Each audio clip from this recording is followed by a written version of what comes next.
Biden was back on Air Force One, and off he goes to a trip to Mexico. Unlike the border, Biden has actually been to Mexico before. During his last trip south of the border as vice president, well, Joe, of course, at that point, brought his son Hunter with him, and he did meet with Hunter's Mexican business partners. Oh, he lied to us. Now, make no mistake, it's time for serious oversight in this country, and it's about to begin. Here with the full report, Fox News contributor Sara Carter. Sara.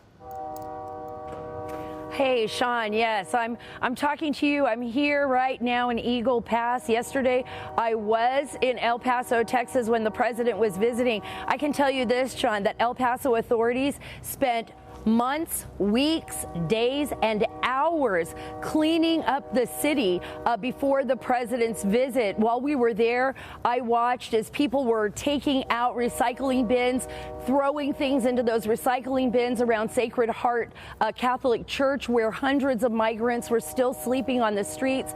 They were throwing them into the bins, and then the trash trucks would show up and they would dump them into the trash trucks. I even watched as they took brand new clothes that had just been donated by residents and were throwing those clothes into the bins as well to get them out of the way and get them off the streets. I spoke to residents as well who told me that the city had been doing this for weeks but had ignored them and their pleas prior to the president's announced visit.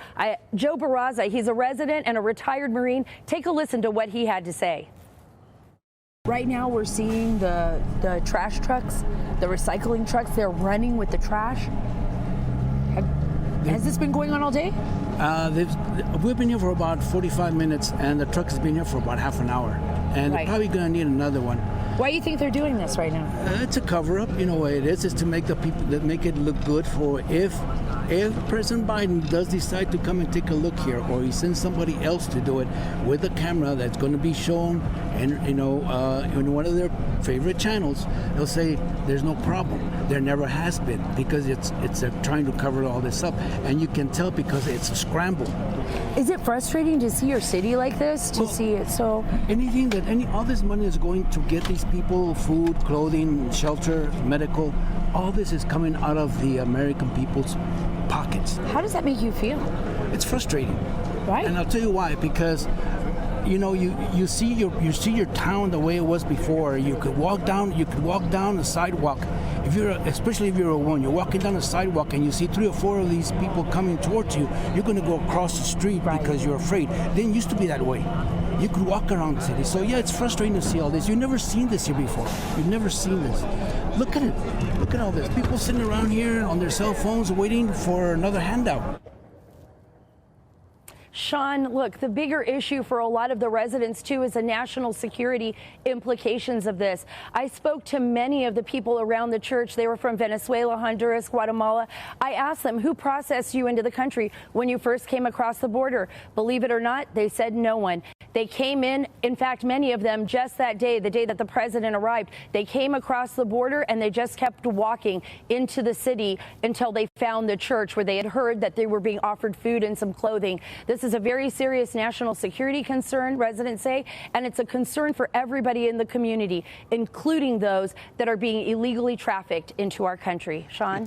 You talk about abusing illegal immigrants and not helping them. The president finally shows up for the first time in his life at the border, and what do? They sweep people out, and throw away the generous donations of people in the community to help these illegal immigrants, even though it's wreaking havoc on the city of El Paso.